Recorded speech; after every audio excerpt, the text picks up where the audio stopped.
The magic നോവലിലേക്ക് സ്വാഗതം. സുധാകർ മംഗളോദയത്തിൻ്റെ ചിറ്റ part 3. കണ്ടില്ലേ, അമ്മണിയുടെ മോളിപ്പോൾ ആ പൂതനയുടെ പക്ഷത്താ. ഞാൻ ഈ സ്നേഹമൊക്കെ കാണിച്ചിട്ടും നിങ്ങളുടെ മോൾക്ക് ആ നന്ദിയേ ഇല്ല. എവിടുന്നോ വന്നവളുമായിട്ട് കൂട്ട്. പിന്നെ അല്പം ശബ്ദത്തിൽ ഭാഗ്യ അഭിരാമിയോടും ഹേമയോടും ചോദിച്ചു, എന്താ ഇത്ര ചിരിക്കാനിവിടെ? സുഖമില്ലാതെ കിടക്കണ കുട്ടിയുടെ കിടക്കക്കരികിൽ നിന്നാ തമാശ പറച്ചിലും ചിരിയും. കണ്ണിൽ ചോരയുണ്ടോ നിങ്ങൾക്ക്? അത് ഈ കിടപ്പ് കിടക്കുന്നതിൽ നിങ്ങൾക്ക് വല്ല സങ്കടമുണ്ടോ? അതിനെ ഈ കിടപ്പ് കിടത്തിയവരല്ലേ സങ്കടപ്പെടേണ്ടത്, അഭിരാമി ആരാഞ്ഞു. കിടപ്പ് കിടത്തിയത് നീയല്ലേ? രോഷം കൊണ്ട് ഭാഗ്യത്തിൻ്റെ മുഖം വലിഞ്ഞു മുറുകി. അതുകൊണ്ടാ ചോദിച്ചത്. ഞാനാണ് കിടത്തിയെങ്കിൽ ഞാൻ തന്നെ എഴുന്നേൽപ്പിച്ചോളാം.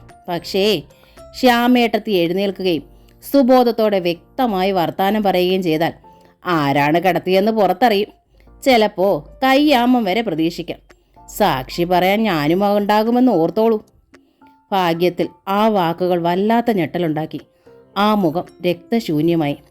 അഭിരാമി കൺകോണാൽ ഹേമയെ നോക്കി. ഭാഗ്യത്തിൻ്റെ മുഖത്ത് മിന്നിമറയുന്ന ഭാവവ്യത്യാസങ്ങൾ ഹേമ സാകൂതം പഠിക്കുകയായിരുന്നു. ശരി, ഞാനിനി ഇവിടെ നിന്നിട്ട് രാജുവേട്ടൻ്റെ അമ്മ ബോധം കെട്ട് താഴെ വീഴണ്ട. അഭിരാമി തിരിഞ്ഞ് പുറത്തേക്ക് നടന്നു. നോക്ക്, ഇവളെ സൂക്ഷിക്കണമെന്ന് ഞാൻ പറഞ്ഞിട്ട് നിനക്കെന്താ ഒരനുസരണയില്ലാത്തത്? ഭാഗ്യം ഹേമയെ നോക്കി. ഇവിടെ താമസിക്കുമ്പോൾ ഞാൻ പറയത് കേൾക്കണം കേട്ടോ. അതല്ല അവളുടെ പക്ഷം ചേർന്ന് നിങ്ങളും എനിക്കെതിരെ പൊരുതാനാണ് ഭാവം വെച്ച അടുത്ത നിമിഷം നിങ്ങൾ ഈ വീട്ടിൽ നിന്ന് ഇറങ്ങേണ്ടി വരും. പറഞ്ഞില്ലാന്ന് വേണ്ട, ബന്ധുക്കളായാലും പറയാതെ തരവില്ലല്ലോ. പറഞ്ഞിട്ട് വെട്ടിത്തിരിഞ്ഞ് ഭാഗ്യവും പുറത്തേക്ക് നടന്നു. ദേവേട്ടൻ്റെ അമ്മേ, ഹേമ വിളിച്ചു. ഭാഗ്യം നിന്നു. സാവധാനം തിരിഞ്ഞു നോക്കി. ഞാൻ എന്ത് ചെയ്യാനാ അമ്മേ? ഹേമ ചോദിച്ചു. ഞാൻ ഈ വീട്ടിലേതല്ലല്ലോ. അഭിരാമി ഈ മുറിയിൽ വരരുതെന്ന് പറയാൻ എനിക്ക് അധികാരമില്ലല്ലോ. വീട് തൻ്റേതാണെന്ന് അഭിരാമി പറഞ്ഞാൽ എൻ്റെ കയ്യിൽ മറുപടിയേ ഇല്ല. മറുപടിയില്ലേ? ആര് പറഞ്ഞു മറുപടിയില്ലെന്ന്? ഭാഗ്യം നിന്ന് തിളച്ചു. ഇത് അവളുടെ വീടൊന്നുമല്ല, എൻ്റെ വീടാ.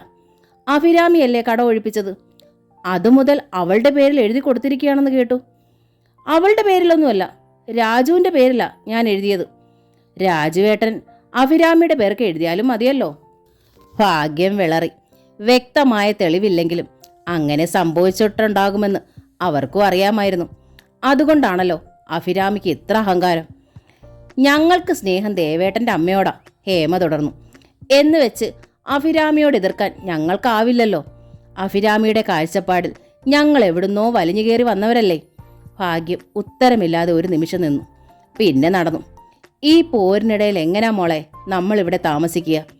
അമ്മിണി സങ്കടത്തിൽ ഹേമയെ നോക്കി. എന്ന് വെച്ച് ശ്യാമേച്ചി ഉപേക്ഷിച്ച് നമുക്കിവിടുന്ന് പോകാൻ കഴിയുമോ അമ്മേ? നമ്മൾ പോയാൽ ശ്യാമേച്ചിയുടെ സ്ഥിതി എന്താവും? നമുക്ക് അവളെയും വീട്ടിലേക്ക് കൊണ്ടുപോകാം മോളെ. ദേവനും കുഞ്ഞും വന്നോട്ടെ കൂടെ.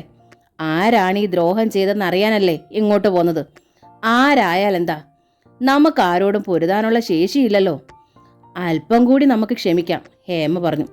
തീരെ നിവൃത്തിയില്ലാതായാൽ പോകാം, അതുപോരെ? അമ്മിണി അതിന് സമ്മതം പറഞ്ഞില്ല, എതിരും പറഞ്ഞില്ല. ആ സമയത്താണ് ഭാഗ്യം മകൾ ഇന്ദുലേഖയുമായി കൂടിയാലോചനയായിരുന്നു. ചികിത്സ ശ്യാമയ്ക്ക് ഏൽക്കണുണ്ടെന്നാ തോന്നണത്. ഈ നിലയ്ക്ക് പോയാൽ അവൾ എഴുന്നേറ്റ് നടക്കും, വർത്തമാനവും പറയും. ഭാഗ്യ അറിയിച്ചു. എന്താച്ചാ ചെയ്യട്ടെ? ഒരു മെഡിക്കൽ ജേണൽ മറിച്ചുകൊണ്ടിരുന്ന ഇന്ദു ഉദാസീന ഭാവത്തിൽ ചിറികൂട്ടി. ബാക്കിയുള്ളവർക്കിടെ 100 കൂട്ടം കാര്യങ്ങൾ വേറെ ചിന്തിക്കാനുണ്ട്. അങ്ങനെ ചിന്തിച്ചോണ്ടിരുന്നാലേ കൈകളിൽ ചിലപ്പോൾ കയ്യാമ്മ വന്ന് കയറിയെന്ന് വരും, ഭാഗ്യം ഓർമ്മപ്പെടുത്തി. ഇന്ദുലേഖ പകപ്പിൽ അമ്മയെ നോക്കി. എഴുന്നേറ്റ് നടക്കാനും മിണ്ടാനും കഴിഞ്ഞാൽ വിഷം കൊടുത്തത് ആരാണെന്നുള്ള കാര്യം ശ്യാമ പറയാതിരിക്കുമോ? ഭാഗ്യം ചോദിച്ചു. ശ്യാമേട്ടത്തിയുടെ സ്വഭാവം വെച്ച് അവർ നമുക്കെതിരെ സംസാരിക്കുമോ അമ്മേ? ഇന്ദു തിരക്കി. ശ്യാമയുടെ സ്വഭാവം നോക്കണ്ട, അവളുടെ കൂടെ കൂടിയിരിക്കണത് ആരാണെന്ന് നോക്കിയാൽ മതി. അഭിരാമി ശ്യാമയെ കൊണ്ട് പറയിക്കും. ഇല്ലേച്ചാ അവൾക്കല്ലേ പ്രശ്നം. നമ്മൾ പറഞ്ഞാൽ ശ്യാമേട്ടത്തി നമ്മുടെ പക്ഷത്തല്ലേ നിൽക്കൂ. അത് പണ്ട്. ഇപ്പോൾ അവൾക്ക് നമ്മളോട് ശത്രുതയായിട്ടുണ്ടാവും. നമ്മൾ അവളെ കൊല്ലാൻ ശ്രമിച്ച കാര്യം അവൾ മറക്കുവോ? മിണ്ടാനാവുമായിരുന്നെങ്കിൽ അവൾ ഇവിടേക്ക് വരുമായിരുന്നോ എന്ന് പോലും എനിക്ക് സംശയം. എന്നെ കാണുമ്പോൾ ചില നേരത്ത് അവളുടെ കണ്ണിലെ ഭാവം കാണണം. ഇന്ദു സ്തബ്ധയായി ഇരുന്നു പോയി. അതുകൊണ്ട് നമ്മൾ ഈ പ്രശ്നം ഗൗരവമായിട്ട് എടുത്തേ പറ്റൂ, ഭാഗ്യം പറഞ്ഞു നിർത്തി. എന്ന് വെച്ചാൽ നമ്മളെന്താ ഇപ്പൊ ചെയ്യേണ്ടത്? ഇന്ദു തിരക്കി. അവരുടെ അസുഖം ഭേദമാകാതെ നോക്കണമെന്നാ? അതെ. അവൾ വായി തുറന്ന് മിണ്ടരുത്. ഇനി വല്ലതും കാണിച്ച അവരുടെ ജീവൻ തന്നെ അപകടത്തിലായിന്ന് വരും. ജീവൻ പോയാ പോട്ടെ, അവൾ മിണ്ടിയാൽ നമ്മുടെ ജീവനും ജീവിതവും ഒക്കെ അപകടത്തിലാവൂടി. ഇന്ദുവിന് തളർച്ചയും ഭയവും. നമുക്കൊരു ദ്രോഹവും ചെയ്യാത്ത ആളാ ശ്യാമേട്ടത്തി. ദേവേട്ടനും അങ്ങനെ തന്നെ. ആ ചോരക്കുഞ്ഞിനെ ഓർക്കണ്ടേ അമ്മേ നമ്മള്? കുഞ്ഞിനെ നമ്മൾ വളർത്തുമല്ലോ, പിന്നെന്താടി? ദേവന് വേറെ കല്യാണം നടത്താം. ഈ മുഴുവൻ പാപത്തിനും കൂടി ആ മേൽക്കൊല്ലൂർ ഭട്ടതിരിയെ കൊണ്ട് എന്തേലും വല്ല പ്രായച്ചിത്ത കർമ്മവും നടത്താം. അല്ലാതെന്താ? കൊലക്കുറ്റത്തിന് ജയിലിൽ കിടക്കേണ്ടി വരില്ലല്ലോ. കൊലക്കുറ്റമല്ല, കൊലപാതക ശ്രമക്കുറ്റം. ഇന്ദു തിരത്തി. അത്രയുള്ളൂ? അത്രയും മതിയല്ലോ നാണം കെടാൻ. ഭാഗ്യം മുഖം വെട്ടിത്തിരിച്ചു. അപ്പോഴാണ് വാതിലിന്റെ കർട്ടന് പിന്നിൽ ഒരു നിഴൽ കണ്ടത്. ഭാഗ്യം ഞെട്ടിപ്പോയി. ആരാത്? അവർ ഒച്ച വെച്ചു. ഞാനാ. ഹേമയുടെ ശബ്ദം. വാതിൽ വിരിയൊതുക്കി ഒരു ട്രേയുമായി അവൾ പ്രത്യക്ഷപ്പെട്ടു. ട്രേയിൽ 2 കപ്പുകൾ. ഇന്ദു വിറയലോടെ ഭാഗ്യത്തെ നോക്കി. ഭാഗ്യത്തിന് അനങ്ങാനേ ആവുന്നില്ല. ചായയാ, ഹേമ പറഞ്ഞു. താഴെ നോക്കിയിട്ട് അമ്മയെ കണ്ടില്ല.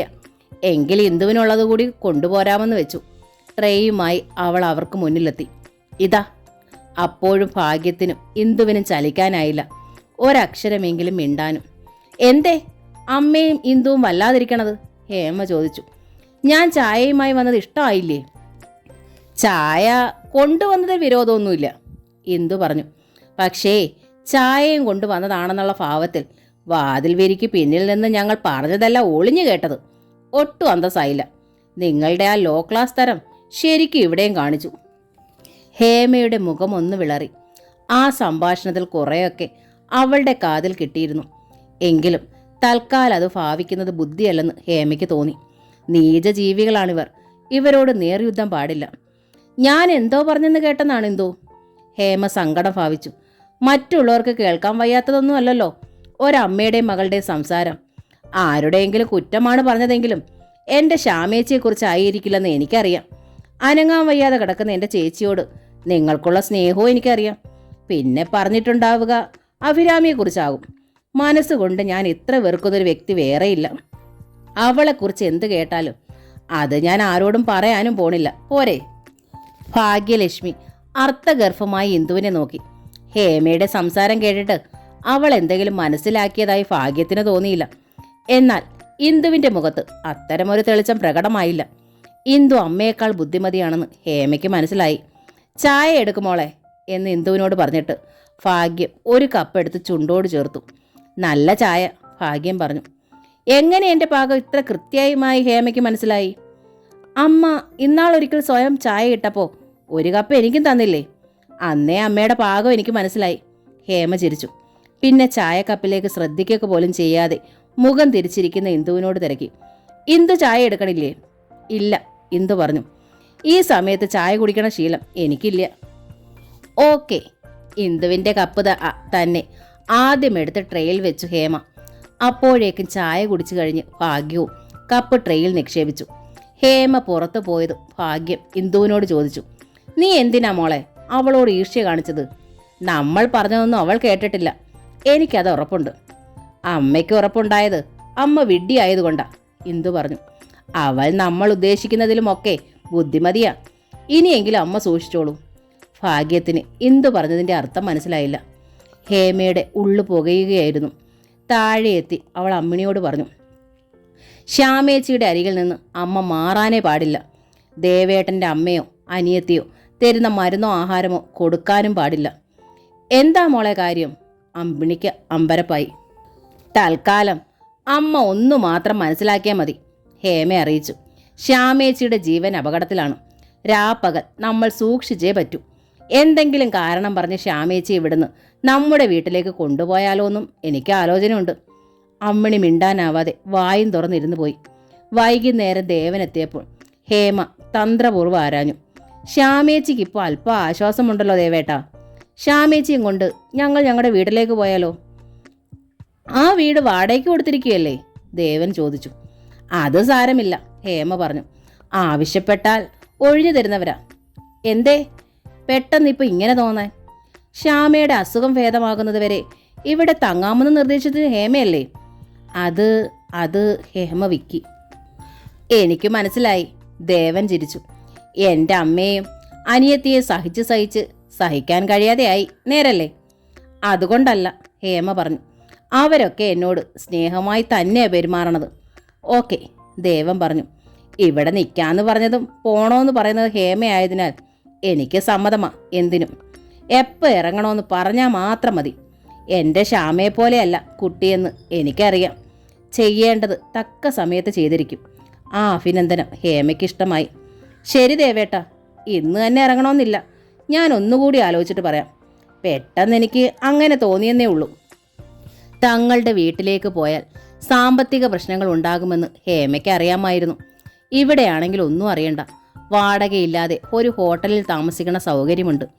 ചികിത്സ തുടരാനും സൗകര്യം ഇവിടെയാണ്. എല്ലാറ്റിനും ഉപരിയായത് അഭിരാമിയുടെ ശക്തമായ സഹായമാണ്. ഇവിടെ സൂക്ഷിക്കേണ്ടത് ദേവേട്ടൻ്റെ അമ്മയും സഹോദരിയുമാണെന്ന് ഉറപ്പായി. അതുകൊണ്ട് ആ വശത്തേക്ക് മാത്രം ശ്രദ്ധ കൊടുത്താൽ മതിയല്ലോ.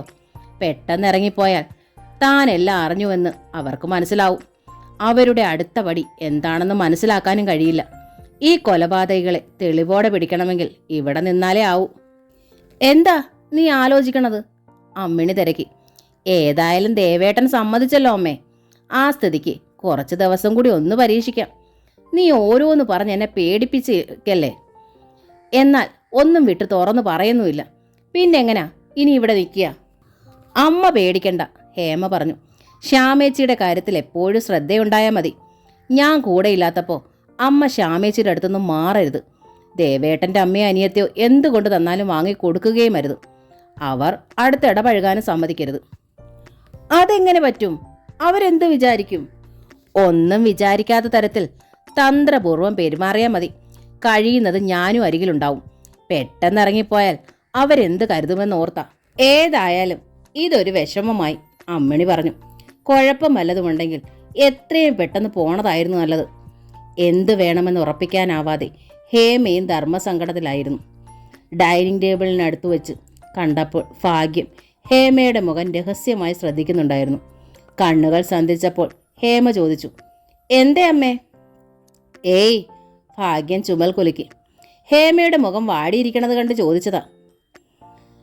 ശ്യാമേച്ചിയുടെ കാര്യം ഓർത്തിട്ട് എനിക്ക് വല്ലാത്തൊരു വിഷമം. എന്തേ ഇപ്പൊ പുത്തനായി വിഷമിക്ക്? ഭാഗ്യം ചോദിച്ചു.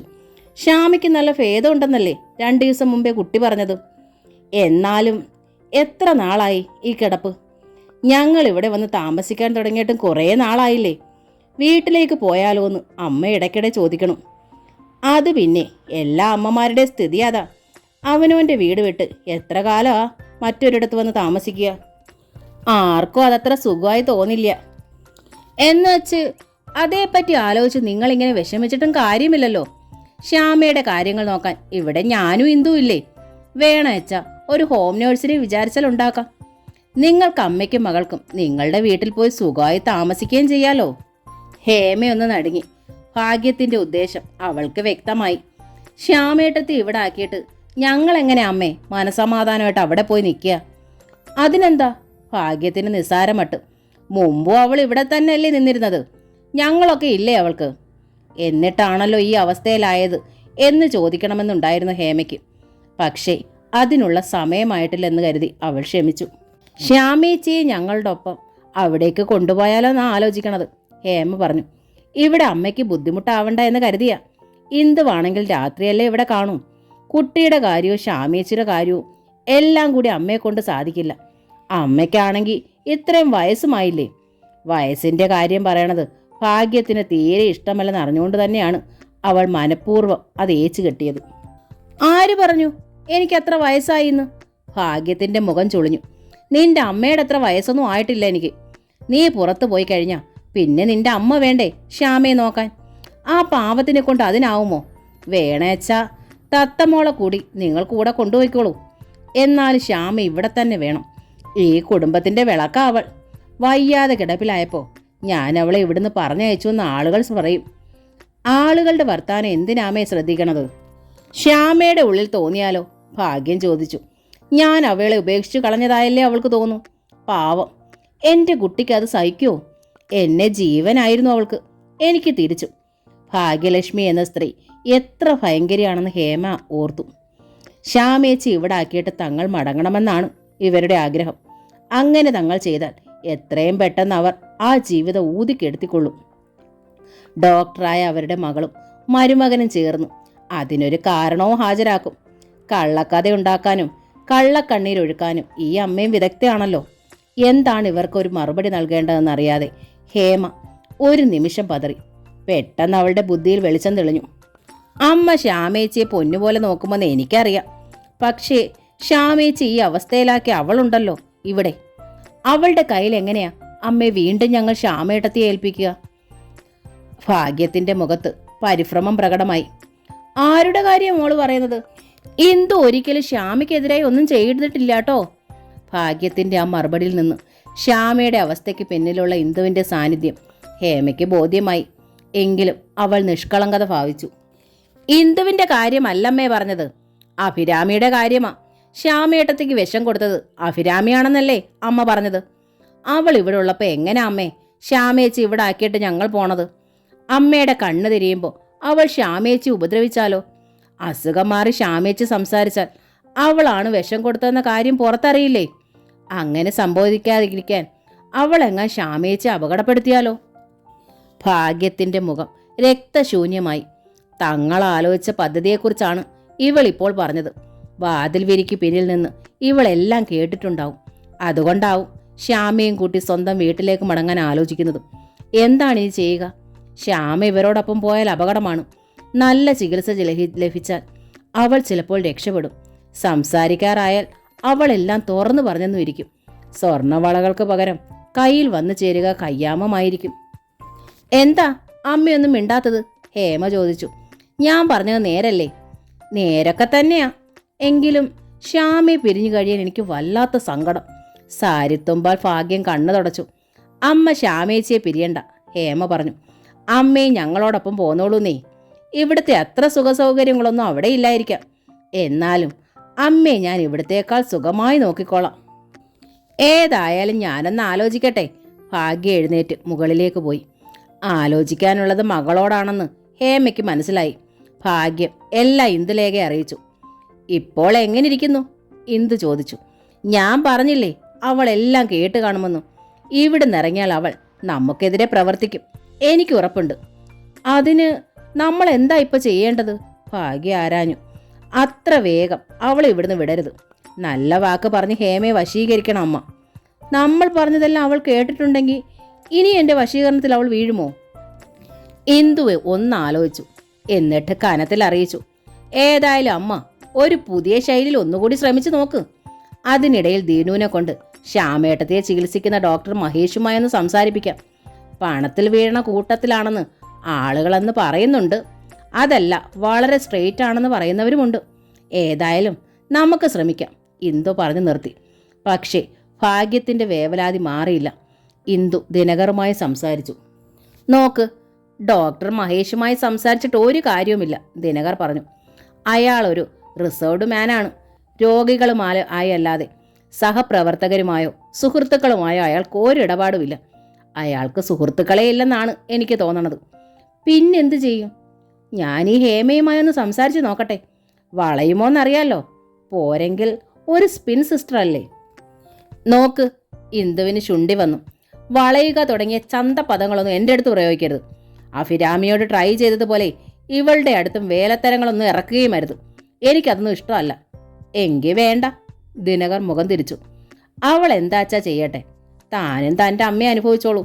കുഴപ്പത്തിൽ ചെന്ന് ചാടിയാൽ തൻ്റെ സഹോദരന്മാർ പോലും തനിക്ക് എതിരാവുമെന്നുള്ള കാര്യം മറക്കണ്ട. എന്നെയും കൂട്ടു വിളിക്കണ്ട. എന്നെ തനിക്ക് സംശയമല്ലേ? സംശയിക്കണത് ദീനുവിൻ്റെ സ്വഭാവം കൊണ്ടാ. ഹേമയുമായി വെറുതെ സംസാരിക്കുന്നേ ഉള്ളൂ എങ്കിൽ എനിക്ക് പ്രശ്നമൊന്നുമില്ല. സംസാരിച്ച് അവളെ കൊണ്ട് സമ്മതിപ്പിക്കണമെങ്കിൽ അവൾക്ക് ഇത്തിരി റൊമാൻസ് തോന്നണം. എൻ്റെ അടുത്ത് അല്പം കിരുകിരു വന്നാലേ അവൾ ഇവിടെ തന്നെ നിൽക്കൂ. പെണ്ണുങ്ങളുടെ ലൈൻ അതാ. ഗ്യാരൻ്റിയൊന്നുമില്ല. ഞാനൊന്ന് ട്രൈ ചെയ്യാമെന്ന് മാത്രം. എന്താച്ചാ ചെയ്. ഇന്ദുവിന് അസഹ്യത വന്നു. അവൾ നമുക്കെതിരെ തിരിയാതിരുന്നാൽ മതി. പിറ്റേന്ന് രാവിലെ ഇന്ദുലേഖ മെഡിക്കൽ കോളേജിലേക്കും ഭാഗ്യലക്ഷ്മി ക്ഷേത്രത്തിലേക്കും പോയ സമയത്ത് ദിനകർ മെല്ലെ താഴെ ഡൈനിങ് ഹാളിലെത്തി. പ്ലീസ് ഹേമ, ഒരു കപ്പ് നല്ല ചായ കിട്ടിയാൽ വേണ്ടില്ലായിരുന്നു. അതിനെന്താ, ഹേമ പുഞ്ചിരിയോടെ അറിയിച്ചു. ഞാൻ നമ്മുടെ വെപ്പുകാരിയോട് പറയാം. She will bring. വെപ്പുകാരി എന്ന് പറയണത് നമ്മുടെ ആ കുക്ക് ദമയന്തിയല്ലേ? ആ തടിച്ച് കാണാൻ കൊള്ളില്ലാത്ത സ്ത്രീ. അവൾ ഉണ്ടാക്കുന്ന ചായ എനിക്ക് വേണ്ട. ദിനകർ എഴുന്നേറ്റു. ഹേമ, ഒരു കപ്പ് ചായ എനിക്കുണ്ടാക്കി തരാൻ പറ്റുമെങ്കിൽ ഓക്കെ, ഞാൻ കഴിക്കാം. 2 വാചകങ്ങൾ കൊണ്ട് തന്നെ ഡോക്ടറുടെ രോഗം ഹേമയ്ക്ക് ബോധ്യമായി. സ്റ്റെയർ കേസിൽ നിന്ന് ആ ഡയലോഗ്സ് കേട്ടിരുന്ന അഭിരാമിയാണെങ്കിൽ തലകുലുക്കി ഹേമയ്ക്ക് പ്രോത്സാഹനവും നൽകി. ഇന്നൊരു ദിവസത്തേക്ക് വേണാച്ചാ ഞാനൊരു കപ്പ് ചായ ഉണ്ടാക്കി തരാം, ഹേമ പറഞ്ഞു. കൂടെ ഈ ആവശ്യം ഉന്നയിക്കാൻ പാടില്ലെന്ന് മാത്രം. മറ്റൊന്നുമല്ല, ഞാൻ എൻ്റെ ശ്യാമേച്ചിയുടെ ശുശ്രൂഷയിലാണ്. ഏത് സമയത്തും ഞാൻ ആ അരികിലുണ്ടായേ പറ്റൂ. ഓക്കെ, ഞാൻ ഈ ശ്യാമേച്ചി ഒന്ന് പരിശോധിച്ച് നോക്കാം. വേണ്ട, തറപ്പിച്ചാണ് ഹേമ പറഞ്ഞത്. എന്നിട്ട് അവൾ അടുക്കളയിലേക്ക് നടന്നു. വെള്ളം തിളയ്ക്കും മുമ്പ് ഒരൽപ്പം തേയില ചേർത്ത് പഞ്ചസാരയും ഉപ്പും സമം കലർത്തി ഒരലവലാതി ചായയാണ് ഹേമ ദിനകരൻ്റെ മുമ്പിൽ എത്തിച്ചത്. ഇനി അയാൾ ചായ ആവശ്യപ്പെടരുതെന്ന് അവൾക്ക് നിർബന്ധം ഉണ്ടായിരുന്നു. ചായ ഒന്ന് സിപ്പ് ചെയ്തിട്ട് ദിനകർ പറഞ്ഞത് ഫാന്റാസ്റ്റിക് എന്നാണ്. പക്ഷേ ആ മുഖം മഞ്ഞച്ചു പോയിരുന്നു. എങ്കിലും അയാൾ കപ്പ് കാലിയാക്കി താഴെ വെച്ചു. തിരിഞ്ഞു മുകളിലേക്ക് നടന്നു. സ്റ്റെയർ കേസിൽ നിന്ന് അഭിരാമി ദിനകറിനോട് തിരക്കി. വളഞ്ഞില്ല അല്ലേ? വളഞ്ഞു, പക്ഷേ ഗുഡ് ഫോർ നത്തിങ്, ഇയാളെപ്പോലെ. പടികൾ കയറി ദിനകർ മുകളിലേക്ക് പോയി. അഭിരാമി ചിരി കടിച്ചമർത്തി. ക്ഷേത്രത്തിൽ നിന്ന് ഭാഗ്യം മടങ്ങി വന്നപ്പോൾ കൂടെ നന്ദനയും ഉണ്ടായിരുന്നു. ഹേമയ്ക്ക് ആളെ മനസ്സിലായില്ല. ഇത് നന്ദന, ഭാഗ്യം പരിചയപ്പെടുത്തി. ശ്യാമയ്ക്ക് പകരം ദേവൻ താലി കെട്ടേണ്ടിയിരുന്നത് നന്ദനയായിരുന്നു. ഭാഗ്യദോഷം കൊണ്ട് അത് നടന്നില്ല. ഇപ്പോൾ ശ്യാമയെ കാണാൻ വന്നതാണ് നന്ദന. കൈ പിടിച്ച് ഭാഗ്യം അങ്ങേയറ്റം സ്നേഹത്തോടെ നന്ദനെ ശ്യാമ കിടക്കുന്ന മുറിയിലേക്ക് കൊണ്ടുവന്നു. അവർക്ക് പിന്നിൽ ഹേമയും അഭിരാമിയും ഉണ്ടായിരുന്നു. നന്ദനെ കണ്ടതും കിടക്കയിൽ കിടന്നിരുന്ന ശ്യാമയുടെ മിഴികൾ നിറഞ്ഞു തുളുമ്പി. ക്ഷേത്രത്തിൽ വെച്ച് കണ്ടപ്പോൾ ഈ അമ്മ പറഞ്ഞാണ് ശ്യാമ ഞാൻ അറിഞ്ഞത്.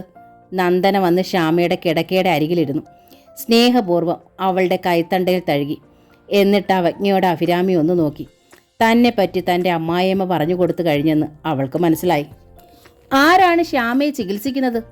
നന്ദന ഭാഗ്യത്തോട് തിരക്കി. ഡോക്ടർ മഹേഷ്, ഭാഗ്യം പറഞ്ഞു. ഡോക്ടർ മഹേഷ് ആണെങ്കിൽ പേടിക്കാനില്ല കേട്ടോ, നന്ദന ശ്യാമയെ ആശ്വസിപ്പിച്ചു. ഉറപ്പില്ലാത്ത കേസുകൾ അദ്ദേഹം എടുക്കില്ല. ചികിത്സ വളരെ ഫാസ്റ്റാണ് താനും. മരുന്നുകൾ മുടങ്ങാതെ കഴിച്ചാൽ മതി. മരുന്നുകൾക്കൊന്നും ഞങ്ങൾ തെറ്റിക്കാറില്ല, ഭാഗ്യം പറഞ്ഞു. അതിൻ്റെയാ നല്ല കുറവുണ്ട് താനും. ശ്യാമയുടെ അനിയത്തി ഹേമയ്ക്കും അമ്മയ്ക്കും മടങ്ങിപ്പോകാൻ തിടുക്കമായിരിക്കണം. ഞാൻ പറഞ്ഞു പൊയ്ക്കോളാൻ, ഞാനുണ്ടല്ലോ ഇവിടെ. ഇവർ ഇവിടെ എത്ര നാളെന്ന് വെച്ചാ അവരുടെ വീട് വിട്ട് ഇവിടെ വന്ന് നിൽക്കുക. ഇപ്പോൾ ഈ വിഷയം എടുത്തിട്ടത് എന്തിനാണെന്ന് ഹേമയ്ക്കും അമ്മയ്ക്കും മനസ്സിലായില്ല. അവർ പരസ്പരം നോക്കി. ശ്യാമയ്ക്കും എന്തിനും എന്നെ മതി, ഭാഗ്യം തുടർന്നു. എനിക്കാണെങ്കിൽ അവളുടെ കാര്യം കഴിഞ്ഞ് എൻ്റെ കാര്യമുള്ളൂ. എൻ്റെ ആൺമക്കളുടെ ഭാര്യമാരെ എൻ്റെ മകളേക്കാൾ കാര്യമായാ ഞാൻ നോക്കണത്. അവരിൽ നിന്ന് ഒരു തെറ്റ് വന്നാലും ഞാനങ്ങ് കണ്ണടച്ച് കളയും. ആ സംസാരത്തിലെ കാപട്യം അഭിരാമിയെ വല്ലാതെ അസഹ്യപ്പെടുത്തി. എന്തെങ്കിലും ഒന്ന് പറഞ്ഞില്ലെങ്കിൽ ശരിയാവില്ലെന്ന് അവൾക്കും തോന്നി. ശരിയാണ് കേട്ടോ അമ്മ പറഞ്ഞത്, അഭിരാമി ഭാഗ്യത്തെ ശരിവെച്ചു. ഇവിടുത്തെ എല്ലാ പണികളും അമ്മ തന്നെയാ ചെയ്യണത്. വേലക്കാരി ദമയന്തിയെ വെറുതെ ഒരു ഭംഗിക്ക് നിർത്തിയിരിക്കുക. അടുക്കള പണിയും അമ്മ തന്നെ ചെയ്യും. പിന്നെ ഞങ്ങൾ 2 മരുമക്കളുടെ ശുശ്രൂഷ. സുഖമില്ലാതെ കിടക്കണ ശ്യാമേട്ടത്തിയെ മാത്രമല്ല, ഒരസുഖവുമില്ലാത്ത എന്നെ അമ്മ ശുശ്രൂഷിക്കും, കുളിപ്പിക്കും, തല തോർത്തിക്കും, ചോറുരുട്ടി വായിൽ തരും. ഈശ്വരാ, എൻ്റെ അമ്മ ഒരിക്കലും ഇങ്ങനൊന്നും ചെയ്തിട്ടില്ല കേട്ടോ. ആ സംഭാഷണത്തിൽ ഇടയ്ക്കിടെ മുനകളുള്ളതായി നന്ദനയ്ക്ക് തോന്നി. ഭാഗ്യത്തിൻ്റെ മുഖമാണെങ്കിൽ ഇരുണ്ടും പോയി. ഹേമയ്ക്ക് പക്ഷേ അഭിരാമിയുടെ സംസാരം വല്ലാതെ ഇഷ്ടമായി. അഭിനന്ദന ഭാവത്തിൽ അവൾ അഭിരാമിയെ നോക്കി പുഞ്ചിരിച്ചു. അടുത്തൊരു ജന്മമുണ്ടെങ്കിൽ എനിക്ക് വീണ്ടും ഈ അമ്മയുടെ മരുമകളായി ജനിക്കണം, അഭിരാമി തുടർന്നു. മകളായിട്ടല്ല കേട്ടോ, മരുമകളായിട്ട്. അമ്മയ്ക്ക് സ്വന്തം മക്കളേക്കാൾ ഇഷ്ടം മരുമക്കളെയാ. ശ്യാമേട്ടത്തി ഇപ്പോൾ ദേ ഇങ്ങനെ കിടക്കണത് പോലും ഈ അമ്മ കാരണമാ. അഭിരാമിയുടെ അവസാനത്തെ വാചകം ഭാഗ്യത്തെ ഞെട്ടിച്ചു. നന്ദനയുടെ മുഖത്തും അമ്പരപ്പ് പ്രകടമായി. അത് കണ്ട് അഭിരാമി വിശദീകരിച്ചു. അമ്മ പേടിക്കണ്ട, ശ്യാമേട്ടത്തിയെ തളർത്തി കിടത്തിയത് അമ്മയാണെന്നല്ല ഞാൻ പറഞ്ഞത്. ഇങ്ങനെ ജീവനോടെ കിടക്കണുണ്ടല്ലോ പാവം, അത് അമ്മയുടെ കൃപ കൊണ്ടാണെന്നാ ഞാൻ പറഞ്ഞത്. ഇവൾ തന്നെ പരിഹസിക്കുകയാണെന്ന് ആദ്യം തന്നെ ഭാഗ്യത്തിന് മനസ്സിലായിരുന്നു. പക്ഷേ അത് നന്ദനെ മനസ്സിലാക്കുമല്ലോ എന്നതായിരുന്നു അവരുടെ വിഷമം. നന്ദൻ അരികില്ലായിരുന്നെങ്കിൽ നല്ല ചുട്ട മറുപടി കൊടുക്കുമായിരുന്നു ഭാഗ്യം. ഇപ്പോൾ മിണ്ടാൻ വയ്യ. നന്ദനയുടെ മുന്നിൽ മാനം പോവില്ലേ? ദേവേട്ടൻ്റെ അമ്മയെ മരുമകൾ പരിഹസിക്കുകയാണോ എന്ന സംശയം നന്ദനയ്ക്ക് ഉണ്ടായിരുന്നു. അഭിരാമിയെപ്പറ്റി ഭാഗ്യം കുറേയൊക്കെ പറഞ്ഞിരുന്നു. ഇപ്പോൾ നന്ദനയ്ക്ക് അഭിരാമിയോട് കടുത്ത വെറുപ്പായി. അമ്മ അനുവദിക്കുമെങ്കിൽ ഞാൻ കുറേ നാൾ ലീവ് എടുത്ത് ഇവിടെ വന്ന് ശ്യാമയെ ശുശ്രൂഷിക്കാം. ശ്യാമയുടെ അനുജത്തി അമ്മയും വേണച്ചാ പൊയ്ക്കോട്ടെ, നന്ദന പറഞ്ഞു. ഹേമയുടെ ക്ഷമ തകർന്നു. നോക്ക്, ഞങ്ങൾ പോവാണച്ചാ. ശ്യാമേച്ചിയെ ഇവിടെ ഇട്ട് പോകണ പ്രശ്നമേ ഇല്ല. നാട്ടിലുള്ളവരുടെ ഒന്ന് സേവനം എൻ്റെ ശ്യാമേച്ചിക്ക് വേണ്ടതാനും. ഞാനുണ്ടല്ലോ ശ്യാമേച്ചിയെ ശുശ്രൂഷിക്കാൻ. നന്ദന വല്ലാതെയായി. നന്ദനെ താഴ്ത്തിക്കെട്ടിയുള്ള ഹേമയുടെ വർത്തമാനം ഭാഗ്യത്തിന് പിടിച്ചതുമില്ല. നാട്ടിലുള്ളവരുടെ കൂട്ടത്തിൽ നന്ദനെ പെടുത്തല്ലേ ഹേമേ, അവർ ഉപദേശിച്ചു. ഈ നാട്ടിലെ ഒരു സമ്പന്ന കുടുംബത്തിലേതാ നന്ദന. അച്ഛൻ്റെ ഒറ്റ മോള്. 10 ജന്മം ഈ മോൾക്ക് കഴിയാനുള്ളത് അതിൻ്റെ അച്ഛൻ ഉണ്ടാക്കിയിട്ടുണ്ട്. ഹേമയുടെ അവസ്ഥയല്ലെന്നാ ഞാൻ പറഞ്ഞത്. എൻ്റെ അവസ്ഥ വളരെ മോശമാണമ്മേ.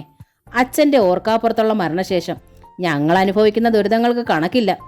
എന്നാലും അഭിമാനം കളഞ്ഞിട്ടില്ല. മരണം വരെ നല്ല രീതിയിൽ ജീവിക്കുമെന്ന് പ്രതിജ്ഞയുണ്ട്. അഭിമാനത്തിൻ്റെ കാര്യം പറയണ്ട. ഭാഗ്യത്തിൻ്റെ മുഖത്ത് തനി നിറം പ്രകടമായി തുടങ്ങി. ശ്യാമയെ ഞങ്ങൾ ഇവിടെ നല്ല രീതിയിൽ നോക്കണുണ്ട്. ചികിത്സയും തുടരുന്നുണ്ട്. അവൾക്കാണെങ്കിൽ പ്രയാസം കുറവുമുണ്ട്. ആ സ്ഥിതിക്ക് നിങ്ങൾ അനിയത്തി അമ്മയും കൂടി ഇവിടെ വന്ന് താമസിക്കണത് അഭിമാന കൂടുതൽ കൊണ്ടാണോ? നിങ്ങൾക്കുള്ള ചെലവും കൂടി ഞങ്ങൾ വേണ്ടേ നോക്കാൻ? നന്ദന അമ്പരപ്പിൽ ഭാഗ്യത്തെയും ഹേമയും മാറി മാറി നോക്കി. ഒരു കോഴിയംഗം കാണുന്നതിൻ്റെ ആകാംക്ഷയിലും രസത്തിലും കൈകെട്ടി നോക്കി നിൽക്കുകയായിരുന്നു അഭിരാമി. അമ്മിണി ഹേമയുടെ കൈ പിടിച്ചുകൊണ്ട് പറഞ്ഞു, പോകാം മോളെ, നമുക്ക് പട്ടിണിയായാലും നമുക്ക് നമ്മുടെ വീട്ടിൽ പോയി പാർക്കാം. പട്ടിണിയായിട്ടല്ലല്ലോ അമ്മേ നമ്മൾ ഇങ്ങോട്ട് വന്നത്, ഹേമ ചോദിച്ചു. ശ്യാമേച്ചിയെ പ്രതിയല്ലേ? ശ്യാമേച്ചി ഇവിടെ ഉപേക്ഷിച്ചിട്ട് നമുക്ക് പോകാൻ കഴിയുമോ? ഈ അവസ്ഥയിൽ ശ്യാമേച്ചി ഇവിടെ ഇട്ടിട്ട് പോയാൽ 1 മണിക്കൂർ അമ്മയ്ക്ക് അവിടെ സമാധാനമായിട്ട് ഇരിക്കാൻ പറ്റുമോ? അങ്ങനെ ഒരു സമാധാനക്കുറവും വേണ്ട, ഭാഗ്യം പറഞ്ഞു. ഇത്ര നാളായിട്ട് ശ്യാമയ്ക്ക് ഇവിടെ ഒരു കുഴപ്പവും സംഭവിച്ചിട്ടില്ലല്ലോ. ഒരു കുഴപ്പവും സംഭവിച്ചില്ല. ഹേമ വിട്ടുകൊടുത്തില്ല. ഇനി ഇവരുടെ അടുത്ത് അഭിനയമൊന്നും വേണ്ടാന്ന് അവൾ തീരുമാനിച്ചു. അവർ ആരാണെന്നുള്ള തനിക്ക് മനസ്സിലായി കഴിഞ്ഞു. കോടതിയിൽ എത്തിക്കാനുള്ള രേഖകളൊന്നും ഇല്ലെന്നേ ഉള്ളൂ. രേഖകൾ ലഭിച്ചാലും ശ്യാമേച്ചിയോട് ദയ കാണിച്ച ദേവേട്ടൻ്റെ പെറ്റമ്മ എന്ന നിലയ്ക്ക് അവരെ ശിക്ഷിക്കാനും തനിക്കാവില്ല. അതിനോട് ആദ്യം പ്രതിഷേധിക്കുക ശ്യാമേച്ചിയുടെ മനസ്സായിരിക്കും. നോക്ക്, മുടന്തിയാണെങ്കിലും നടന്നാ എൻ്റെ ശ്യാമേച്ചി ഈ വീട്ടിലേക്ക് വന്നത്. ഇപ്പോൾ എടുത്തോണ്ട് വേണം ഞങ്ങൾ ഇതിനെ കൊണ്ടുപോകാൻ, ഹേമ പറഞ്ഞു. ഇനി ഞങ്ങളിതിനെ ഇവിടെ ഉപേക്ഷിച്ചിട്ട് പോയാൽ എന്താണ് സംഭവിക്കുകയെന്നും അറിയാം. അതിന് ഞങ്ങൾ തയ്യാറല്ല. അതുകൊണ്ട് ഞാൻ എൻ്റെ ഏട്ടത്തെ ഇവിടുന്ന് കൊണ്ടുപോവുക. ദേവനോട് ചോദിക്കാതെയോ? ദേവേട്ടൻ വന്ന് ചോദിച്ച് സമ്മതം വാങ്ങിയിട്ടേ പോണുള്ളൂ. ശ്യാമ ഇവിടുന്ന് കൊണ്ടുപോകാൻ ഞങ്ങൾ സമ്മതിച്ചില്ലെങ്കിലോ?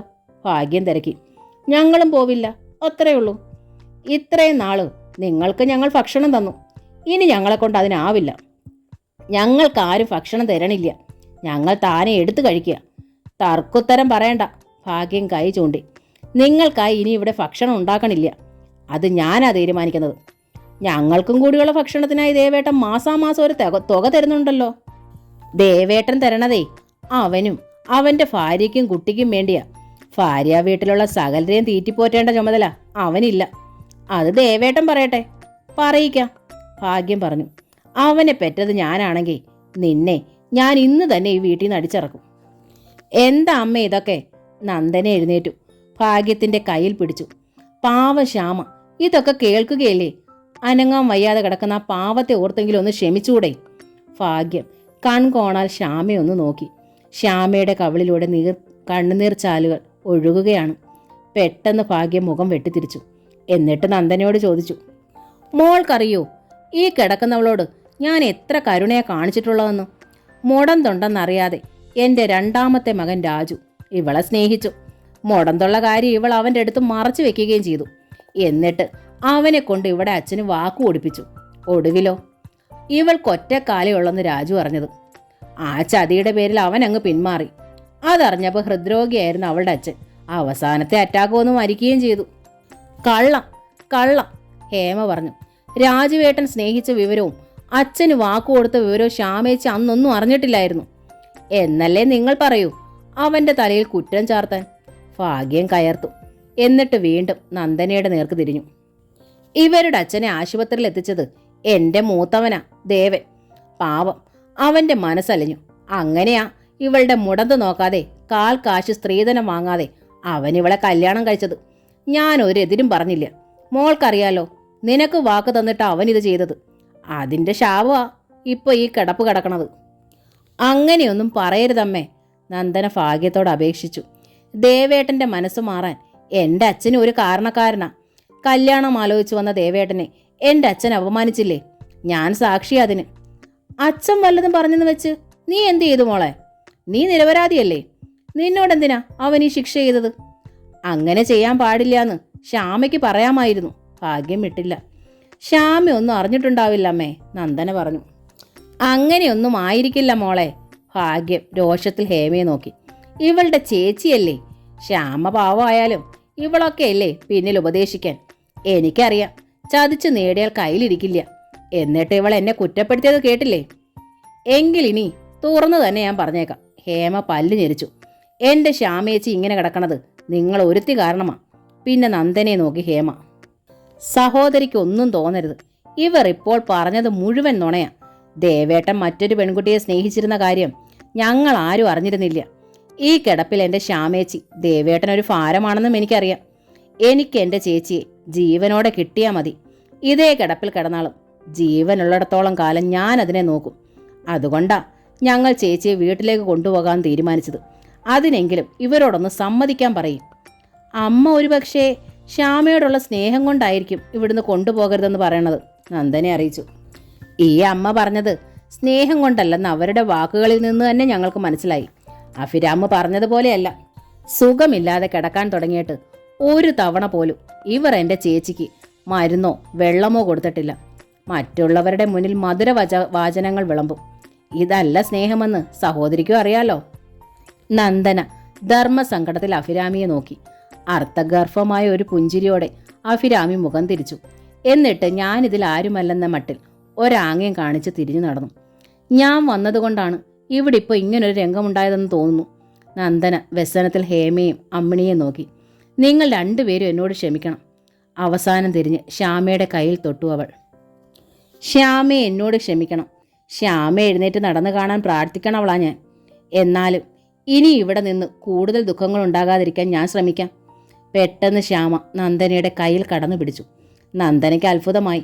അവൾ ഹേമയും അമ്മിണിയെ നോക്കി. വീണ്ടും ശ്യാമയുടെ നേർക്ക് തിരിഞ്ഞു. ആ കൈത്തണ്ടയിൽ തഴുകി. എന്താ ശ്യാമേ, ഞാൻ പോകരുതെന്നാണോ പറയണത്? അതെ എന്നർത്ഥത്തിൽ ശ്യാമ മുഖം ചലിപ്പിച്ചു. നന്ദനയുടെ കണ്ണുകൾ നിറഞ്ഞു. സന്തോഷം ശ്യാമേ, നന്ദന കണ്ണു തുടച്ചു. എന്നാലും എനിക്ക് പോകാതെ പറ്റില്ലല്ലോ. എൻ്റെ വീട്ടിൽ എൻ്റെ അച്ഛൻ മാത്രമല്ലേ ഉള്ളൂ. അച്ഛനോട് പറഞ്ഞിട്ടല്ല ഞാൻ പോകുന്നത്. എന്നെ കാണാതിരുന്നാൽ അച്ഛൻ പരിഭ്രമിക്കും. പോയിട്ട് ഞാൻ പിന്നീട് വരാം. മതിയോ? മതിയെന്ന് ശ്യാമ തലകുലുക്കി. നന്ദനയ്ക്ക് സന്തോഷമായി. ശ്യാമ ഇവിടെ ആയാലും ശ്യാമയെ ഇവിടുന്ന് സ്വന്തം വീട്ടിലേക്ക് കൊണ്ടുപോയാലും ഞാൻ കാണാൻ വരും. ശ്യാമയ്ക്ക് വേണ്ടി ഞാൻ പ്രാർത്ഥിക്കുന്നതേ ഉള്ളൂ. ശ്യാമ എന്നോട് എന്തെങ്കിലും തെറ്റ് ചെയ്തതായി ഞാൻ കരുതണില്ല. ഇപ്പം ശ്യാമയോട് തെറ്റ് ചെയ്തതായ തോന്നലായി എനിക്ക്. പുറത്തേക്ക് നടക്കാനായി അവൾ തിരിഞ്ഞു. പെട്ടെന്ന് ഭാഗ്യം നന്ദനയുടെ കയ്യിൽ കടന്നു പിടിച്ചു. ഇവർ പറഞ്ഞ നുണയെല്ലാം കേട്ട് മോൾക്ക് എന്നോട് ദേഷ്യമായി ഇല്ലേ? ഭാഗ്യം ചോദിച്ചു. അതല്ലേ അമ്മയോട് പറയാതെ മോൾ പോകാനൊരുങ്ങിയത്? മോൾക്കറിയോ, ശ്യാമ വയ്യാതെ കിടക്കുന്ന സ്ഥിതിക്ക് അവൾക്ക് പകരം മോൾ ഇവിടെ വന്ന് നിൽക്കണമെന്ന് പോലും ആഗ്രഹിക്കുന്നവളാണ് ഈ അമ്മ. അത് അമ്മയുടെ ക്രൂരതയാണെങ്കിൽ അമ്മയോട് ക്ഷമിക്കേ. ഹേമയുടെയും അമ്മിണിയുടെയും മുഖത്ത് ആ അവസാന വാചകങ്ങൾ നടുക്കമുണ്ടാക്കി. ശ്യാമയുടെ കണ്ണുകൾ നിറഞ്ഞൊഴുകി. നന്ദനയുടെ മുഖം പക്ഷെ മുറുകുകയാണ് ചെയ്തത്. ഇത് അമ്മയുടെ ക്രൂരത തന്നെ അമ്മേ, അവൾ പറഞ്ഞു. ക്ഷമിക്കാനാവാത്ത ക്രൂരതയായത്. എന്നോടുള്ള സ്നേഹം കൊണ്ടായാലും ദേവേട്ടൻ നന്നായി ജീവിക്കണമെന്ന പ്രതീക്ഷ കൊണ്ടായാലും ഈ ക്രൂരതയ്ക്ക് മാപ്പേയില്ല.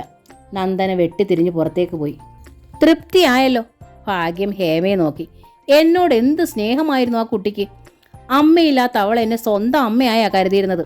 എന്നിട്ടിപ്പോൾ അവളുടെ മുഖം മാറിയത് കണ്ടില്ലേ? ഹേമ ചിരിച്ചു. മറ്റുള്ളവരെ ദ്രോഹിച്ചുകൊണ്ടുള്ള സ്നേഹം ആരിൽ നിന്നായാലും വിവേകമുള്ളവർ സ്വീകരിക്കില്ല. എനിക്കിപ്പോൾ നന്ദന എന്ന ആ യുവതിയോട് ബഹുമാനം തോന്നുക. നോക്കിക്കോ, കാണിച്ചു തരാം നിന്നെ ഞാൻ. നീയും നിന്റെ അമ്മയും ഇവിടുന്ന് ഇറങ്ങാതെ ഞാൻ ഇനി ഈ വീട്ടിൽ നിന്ന് ആഹാരം കഴിക്കില്ല. ഭാഗ്യം വെട്ടിത്തിരിഞ്ഞ് പുറത്തേക്ക് നടന്നു. ദേവൻ വരും വരെ ഭാഗ്യം ആഹാരം കഴിച്ചതേയില്ല. ദേവൻ മുറിയിലേക്ക് വന്നതും അവർ വാവിട്ട് കരഞ്ഞു. മോനെ, നിന്റെ ഭാര്യയുടെ അനിയത്തിയും അമ്മയും ഇനി എന്നെ പറയാനൊന്നുമില്ല. അഭിരാമി ഒപ്പം ചേർന്നു. ശ്യാമയെ കാണാൻ നന്ദന ഇവിടെ വന്നു. അതുമാത്രം കാരണം.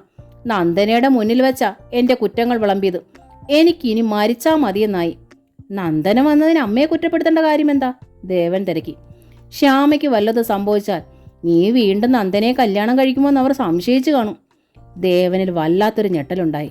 നന്ദനെ ഒരിക്കൽ പ്രാണനായി സ്നേഹിച്ചതാണ് അയാൾ. പക്ഷേ ഇപ്പോൾ ശ്യാമയുടെ സ്ഥാനത്ത് മറ്റാരെയും സങ്കല്പിക്കാൻ പോലും ദേവന് സാധ്യമല്ല. ഹേമ അങ്ങനെ സംശയിക്കൂ? ദേവൻ ചോദിച്ചു. എനിക്കത് വിശ്വസിക്കാൻ പറ്റണില്ല. നിന്നെ വിശ്വസിപ്പിക്കാൻ വേണ്ടി ആരുണ്ട് ഇവിടെ? എൻ്റെ പക്ഷം പറയാൻ. എല്ലാവരും എൻ്റെ ശത്രുക്കളല്ലേ മോനെ? അപ്പോഴേക്കും ഹേമ ദേവന്റെ മുന്നിലെത്തി. ശ്യാമേച്ചിയും കുട്ടിയെ ഞങ്ങൾ വീട്ടിലേക്ക് കൊണ്ടുപോയിക്കോട്ടെ ദേവേട്ടാ? അവൾ ദേവനോട് ചോദിച്ചു. ദേവൻ വല്ലാതെയായി. എന്തേ ഹേമ പെട്ടെന്ന്? ദേവേട്ടൻ എങ്ങനെ വിചാരിച്ചാലും എൻ്റെ ചേച്ചിയുടെ ജീവൻ ഇവിടെ സുരക്ഷിതമല്ലെന്ന് എനിക്ക് തോന്നി തുടങ്ങി. ഞാൻ അതിനെയും കൊണ്ട് പൊയ്ക്കോളാം. അപ്പോൾ ഞാനോ? ദേവേട്ടനും കൂടെ വരണതാ ശ്യാമേച്ചിക്ക് ഇഷ്ടം. ഞങ്ങൾക്കും അതുതന്നെ ഇഷ്ടം. പക്ഷേ ദേവൻ ഹേമയെ നോക്കി. ദേവേട്ടൻ ഇവിടെ നിൽക്കണതിലും ഞങ്ങൾക്ക് വിരോധമില്ല. ദേവേട്ടൻ ചെറുപ്പക്കാരനാണ്. ദേവേട്ടൻ്റെ മുന്നിൽ ഒരു നീണ്ട ജീവിതം കിടക്കണുണ്ട്. ദേവന്റെ കണ്ണുകൾ നിറഞ്ഞു. അപ്പോൾ ഭാഗ്യ അയാളോട് തിരക്കി. അതിന് നീ എന്തിനാ മോനെ സങ്കടപ്പെടണത്? അവൾ പറഞ്ഞത് ശരിയല്ലേ? ശരിയല്ല, ദേവൻ പറഞ്ഞു. പിന്നെ അയാൾ ഹേമയുടെ നേർക്ക് തിരിഞ്ഞു. ഹേമയുടെ നിർബന്ധത്തിലാ ശ്യാമയെ ഇങ്ങോട്ട് കൊണ്ടുവന്നെന്നറിയാമല്ലോ. നന്ദനെ കണ്ടതിൻ്റെ പേരില എന്നെ ശ്യാമയും പിരിക്കാൻ നോക്കണമെങ്കിൽ അത് വേണ്ട. ശ്യാമ ഇവിടെ എൻ്റെ ഒപ്പം ഉണ്ടാകും. ഹേമയ്ക്കും അമ്മയ്ക്കും പോണ വെച്ചാൽ പോകാം. ഞങ്ങൾ തനിച്ചു പോകില്ല ദേവേട്ട. ഹേമയുടെ മുഖം മുറുകി.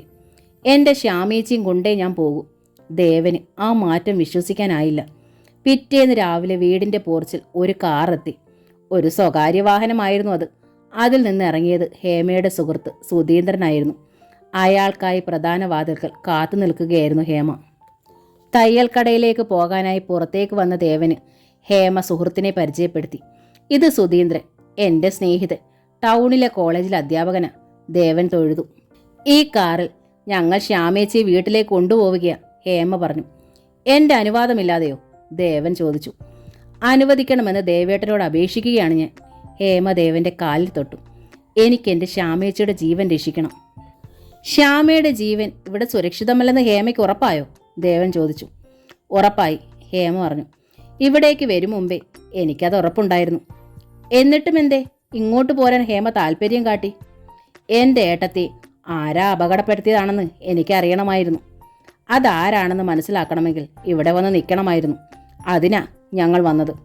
ശ്യാമയെ ആരാ അപകടപ്പെടുത്തിയെന്നാ ഹേമയ്ക്ക് മനസ്സിലായോ? മനസ്സിലായി, ദേവേട്ടൻ്റെ അമ്മ. ഹേമ അത് പറഞ്ഞ നിമിഷം തന്നെ ദേവന്റെ പിന്നിൽ ഭാഗ്യലക്ഷ്മി എത്തി. ആ മുഖത്ത് ആദ്യം ഒരു സംഭ്രമവും പിന്നെ കടുത്ത രോഷവും പ്രകടമായി. ദേവനാണെങ്കിൽ ഒരു നിമിഷം സ്തബ്ധനായി നിന്നുപോയി. എൻ്റെ കയ്യിൽ പക്ഷെ തെളിവൊന്നുമില്ല, ഹേമ തുടർന്നു. തെളിവിനായി ഞാൻ കാത്തു നിൽക്കുന്നുമില്ല. തെളിവ് കിട്ടിയാലും ദേവേട്ടൻ്റെ അമ്മയായതുകൊണ്ട് പോലീസിലോ കോടതിയിലോ പോവാൻ ഞങ്ങൾക്ക് കഴിയുകയുമില്ലല്ലോ. ഞങ്ങൾ അതിന് മുതിർന്നാലും ശ്യാമേച്ചിയുടെ മനസ്സ് അതിന് എതിരായിരിക്കുമെന്ന് എനിക്കറിയാം. പക്ഷേ ദൈവം ഈ സ്ത്രീയെ വെറുതെ വിടില്ല, അതെനിക്ക് ഉറപ്പുണ്ട്. പൊന്നുമോനെ, ഇവൾ പറയുന്നത് മുഴുവൻ കള്ളമാണടാ. ദേവന്റെ കൈ പിടിച്ചുകൊണ്ട് ഭാഗ്യം കരഞ്ഞു. ആ അഭിരാമി പറഞ്ഞു കൊടുത്തതാ മോനെ ഇതെല്ലാം. അവര് തമ്മിൽ വലിയ കൂട്ടായിപ്പം. എൻ്റെ മക്കൾ 3 പേര് ഇവിടുന്ന് ഇറങ്ങിയാൽ അന്നേരം തുടങ്ങും എന്നോടുള്ള പോര്. എൻ്റെ മക്കളുടെ മുന്നിൽ ഞാൻ കുറ്റക്കാരിയാണല്ലോ. അതുകൊണ്ടാ നിങ്ങളോട് ഞാൻ ഒന്നും പറയാതിരിക്കുന്നത്. അഭിരാമിക്ക് എങ്ങനെ ശ്യാമ ഇവിടുന്ന് ഓടിക്കണം. ഒരിക്കൽ രാജു ശ്യാമയെ സ്നേഹിച്ചതിൻ്റെ പകയാ അവൾക്ക്. ആ പക വീട്ടാനാ അവൾ ശ്യാമയ്ക്ക് വിഷം കൊടുത്തതും. എന്നിട്ട് ആ പാപം എൻ്റെ തലയിൽ വെച്ച് കെട്ടി. ഒരു വെടിക്ക് 2 പക്ഷി, അതാ അവളുടെ ലക്ഷ്യം. ദേവൻ ഉത്തരം മുട്ടി നിന്നു. അമ്മ ചീത്തയാ. നെഞ്ചിൽ കൈവച്ച് ഭാഗ്യം പൊട്ടിക്കരഞ്ഞു. നിന്നെ ശ്യാമയെ ഞാൻ ഒത്തിരി കഷ്ടപ്പെടുത്തി. ഒക്കെ ശരിയാ, അന്ന് എൻ്റെ മനസ്സ് അങ്ങനെയായിപ്പോയി. പക്ഷേ അഭിരാമി വന്നതോടെ ശ്യാമയോടുള്ള എൻ്റെ ദേഷ്യമെല്ലാം പോയി. ശ്യാമയ്ക്ക് പിന്നീട് അമ്മ ഒരു ദോഷവും ചെയ്തിട്ടില്ല മോനെ, സത്യ. ദേവൻ അമ്മയെ നോക്കി. ഭാഗ്യം കരയുന്നത് ആദ്യം കാണുകയായിരുന്നു അയാൾ. നേരാണോ ഈ പറയുന്നത്? തന്നെ പെറ്റുവളർത്തിയ അമ്മയാണിത്. ഈ അമ്മയെ തനിക്ക് എപ്പോഴെങ്കിലും പൂർണ്ണമായി മനസ്സിലാക്കാൻ കഴിഞ്ഞിട്ടുണ്ടോ? എന്താ ദേവേട്ടനൊന്നും മിണ്ടാത്തത്? ഹേമ ദേവനോട് ചോദിച്ചു. ദേവേട്ടനെ പ്രസവിച്ച അമ്മയാണിത്. ദേവേട്ടൻ ഈ പറയണത് വിശ്വസിക്കാൻ ഒരു പക്ഷെ കഴിയണുണ്ടാവും. പക്ഷെ എനിക്കതിനാവില്ല. നുണകൾക്ക് മീതെ നുണകൾ പെറുക്കി വെക്കുകയാണ് ഈ അമ്മ. ഇത് വിശ്വസിച്ചതുകൊണ്ട് ദേവേട്ടനൊന്നും നഷ്ടപ്പെട്ടുവെന്ന് വരില്ല. ദേവേട്ടൻ ചെറുപ്പമാണ്. ശ്യാമ മരിച്ചാൽ ദേവേട്ടന് ഇനിയും ഒരു ഭാര്യയെ കിട്ടും. പക്ഷേ എൻ്റെ ഏട്ടത്തിക്ക് എന്തെങ്കിലും സംഭവിച്ചാൽ എനിക്ക് മറ്റൊരു കൂടപ്പിറപ്പില്ല. ഹേമ എന്താണ് ഇത്ര ക്രൂരമായി സംസാരിക്കണത്? ദേവൻ ചോദിച്ചു. ക്രൂരമല്ല ദേവേട്ട, സത്യസന്ധം. അതാണ് എൻ്റെ രീതി. ദേവേട്ടൻ്റെ അമ്മയെ വിശ്വസിക്കുമെന്ന് കരുതി. അതാ ഞാൻ തുറന്നു പറഞ്ഞത്. മോനെ, അമ്മ പറഞ്ഞത് നീ വിശ്വസിക്കണം. ഭാഗ്യം ദേവൻ്റെ കയ്യിൽ പിടിച്ച് യാചിച്ചു. നീ അമ്മയെ വിശ്വസിച്ചില്ലെങ്കിൽ അമ്മ പിന്നെ ജീവനോടിരിക്കില്ല. നിന്റെ ഭാര്യയ്ക്ക് അമ്മ വിഷം കൊടുത്തുവെന്ന് നീ വിശ്വസിച്ചാൽ അമ്മയ്ക്കത് താങ്ങാൻ പറ്റൂലടാ. ഇവരൊക്കെ നമ്മുടെ ശത്രുക്കളാ. ഒരുമയോടെ കഴിയണം നമ്മുടെ കുടുംബം തകർക്കാൻ വന്നവരാ ഇവർ. എത്ര സന്തോഷമായി കഴിഞ്ഞതാ മോനെ ഈ കുടുംബം. മരുമക്കളായി വന്ന പെണ്ണുങ്ങളും അവരുടെ സ്വന്തക്കാരും ചേർന്ന് നമ്മുടെ വീട് കുളമാക്കിയില്ലേടാ. ഇനിയെങ്കിലും ആൺമക്കളൊന്ന് കണ്ണു തുറക്ക്. ദേവന്റെ കണ്ണുകൾ നിറഞ്ഞു. അമ്മയെ വിശ്വസിക്കാൻ അയാൾക്ക് പ്രയാസമുണ്ടായിരുന്നു. എന്നാൽ കണ്ണടച്ച അമ്മയെ അവിശ്വസിക്കാൻ ഭയന്നു. അമ്മ പറയുന്നതിൽ എന്തെങ്കിലും വസ്തുതയുണ്ടെങ്കിലോ? എത്രയൊക്കെ ആയാലും തന്നെ പ്രസവിച്ച അമ്മയല്ലേ ഇത്. ക്രൂരമായൊരു അമ്മയുടെ ഇഷ്ടങ്ങൾ സാധിപ്പിക്കാൻ വേണ്ടി സ്വന്തം ജീവിതം കുരുതി കൊടുത്തൊരു മകൻ്റെ കഥ മുത്തശ്ശി പണ്ടു പറഞ്ഞ് ദേവൻ ഓർത്തു. ജന്മം തന്ന അമ്മ തൻ്റെ പുത്രൻ മരിക്കണമെന്നോ നശിക്കണമെന്നോ ആശിച്ചാൽ അത് സാധിച്ചു കൊടുക്കുന്നതല്ലേ പുത്രധർമ്മം. പെറ്റമ്മയെ തള്ളി പറയണ പാപത്തിൽ നിന്നെങ്കിലും രക്ഷ നേടാമല്ലോ. അമ്മയ്ക്ക് വേണ്ടി ഞാൻ എന്താ ചെയ്യേണ്ടത്? ദേവൻ ഭാഗ്യത്തെ നോക്കി. അമ്മ പറയ്, ഞാൻ മരിക്കണോ? എൻ്റെ പൊന്നു മോനെ, എന്താടാ നീ ഈ പറയുന്നത്? ഭാഗ്യം നെഞ്ചിൽ തല്ലി. നീ മരിച്ചിട്ട് ഞാൻ എന്തിനാടാ ജീവിക്കുന്നത്? എങ്കിൽ അമ്മ പറയ്, ഞാൻ എന്താ ഇനി അമ്മയ്ക്കായി ചെയ്യേണ്ടത്? ചിറ്റ എന്ന നോവലിൻ്റെ ഈ ഭാഗം ഇവിടെ പൂർണ്ണമാവുകയാണ്. അടുത്ത ഭാഗം ഉടൻ തന്നെ അപ്ലോഡ് ചെയ്യുന്നതായിരിക്കും. ഈ നോവൽ നിങ്ങൾക്ക് ഇഷ്ടമായെങ്കിൽ പ്ലീസ് ഒന്ന് സബ്സ്ക്രൈബ് ചെയ്യണേ. Thank you.